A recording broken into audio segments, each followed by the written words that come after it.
Hello, എല്ലാവർക്കും നമസ്കാരം. ഞാൻ ഡോക്ടർ ബിന്ദു, കുട്ടികളുടെ സ്പെഷ്യലിസ്റ്റ് ആണ്.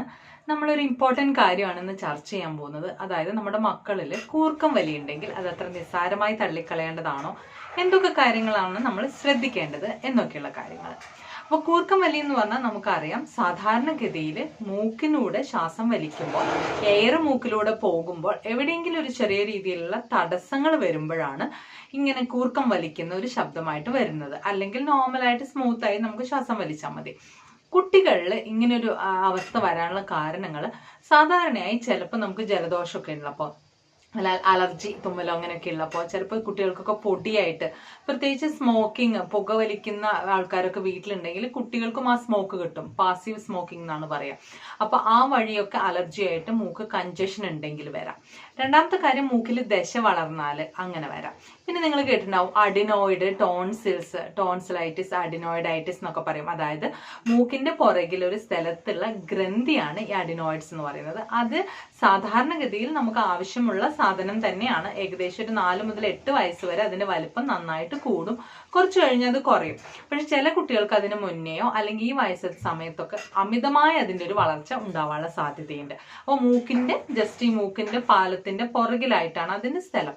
അപ്പൊ അതുകൊണ്ട് അവിടെ തടസ്സം ഉണ്ടെങ്കിലും കുഞ്ഞുങ്ങൾക്ക് ഇതേപോലെ ബുദ്ധിമുട്ടുകൾ വരാം. പിന്നെ ടോൺസിലൈറ്റിസ് ഉണ്ടെങ്കിലും വരാം. വേറൊരു കാരണം പറയുന്നത്, കുട്ടികൾ വല്ലാണ്ട് പൊണ്ണത്തടിയുള്ള കുട്ടികളാണെങ്കിലും മൂക്ക് അവിടുത്തെ സ്പേസ് കുറഞ്ഞിട്ട് ഇതേപോലെ കൂർക്കം വലി വരാം എന്നാണ്. അപ്പൊ ഇത്രയാണ് പ്രധാനപ്പെട്ട കാരണങ്ങൾ കുട്ടികളിൽ കാണുന്നത്. സാധാരണ നമ്മൾ മുതിർന്നവരിലാണ് കാണുന്നതെങ്കിലും കുട്ടികളിൽ വരുമ്പോൾ എന്തൊക്കെയാണ് ഇതിന്റെ പ്രശ്നങ്ങൾ വരാം. ഏറ്റവും ഇമ്പോർട്ടൻ്റ് ആയിട്ട്, കുഞ്ഞ് മൂക്കിലൂടെ ശ്വാസം വലിക്കുന്നതിന് പകരം തടസ്സമുള്ളതുകൊണ്ട് കുഞ്ഞ് വായിലൂടെ ശ്വാസം വലിക്കും.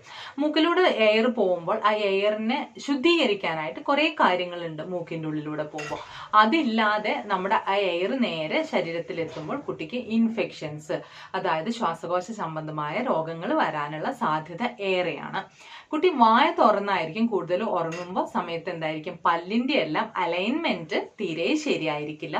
മോണയെല്ലാം പൊന്തിയിട്ടും അങ്ങനെയുള്ള രീതിയിൽ വരും. പല്ലിലും ഒക്കെ ഇൻഫെക്ഷൻസ് വരും.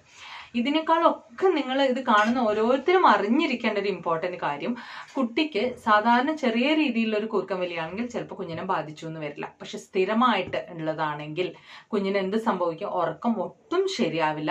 കുഞ്ഞിന് ശ്വാസതടസ്സം വന്നിട്ട് ഇടയ്ക്ക് രാത്രി ശ്വാസം കുറച്ച് സമയത്തിന് നിന്ന് പോവാൻ സാധ്യതയുണ്ട്. ശ്വാസം അത് പിന്നെ കുട്ടി റിക്കവർ ചെയ്യും അപ്പം തന്നെ, കുഞ്ഞൊന്നും അത് അറിയുന്നുണ്ടാവില്ല.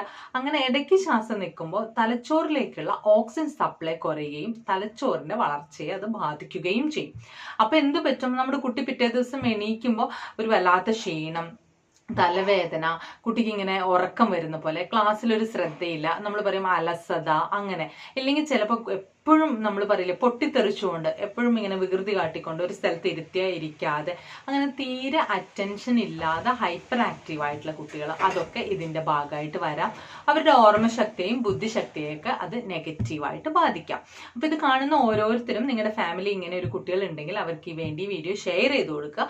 കാരണം അങ്ങനെയുള്ള പാരൻസ് അറിഞ്ഞിരിക്കേണ്ടത്, ഒന്നൊന്ന് ശ്രദ്ധിക്കുക. നിങ്ങളുടെ കുഞ്ഞിനെ നോക്കുമ്പോൾ കുഞ്ഞിന്റെ ഏകദേശം മോണയുടെ ഭാഗമൊക്കെ കുറച്ചൊന്ന് പൊന്തിയിട്ടാണോ, അതായത് ഈ ഭാഗമൊക്കെ കുറച്ചൊരു പൊന്തൽ വന്നിട്ടാണോ, കുഞ്ഞ് കുറച്ച് വാ തുറന്ന് വെച്ചിട്ടാണോ, മോണയുടെ മുകളിലത്തെ പല്ലൊക്കെ കുറച്ചൊരു നിര തെറ്റിയിട്ടാണോ ഉള്ളത്. പിന്നെ നിങ്ങളുടെ കുഞ്ഞിന് ഇതേപോലെ കൂർക്കം വലിയുണ്ട്, പിറ്റേ ദിവസം എണീക്കാൻ ഒരു ഉഷാറൊന്നുമില്ല, അല്ലെങ്കിൽ കുറച്ച് വികൃതി കൂടുതൽ, ആ രീതിയിലൊക്കെ ഉള്ളൊരു കുഞ്ഞാണ്, കൂടെ കൂർക്കം വലി ഉണ്ട് എന്നുണ്ടെങ്കിൽ നിങ്ങൾ എന്തായാലും ഒരു ഡോക്ടറെ കാണിക്കണം.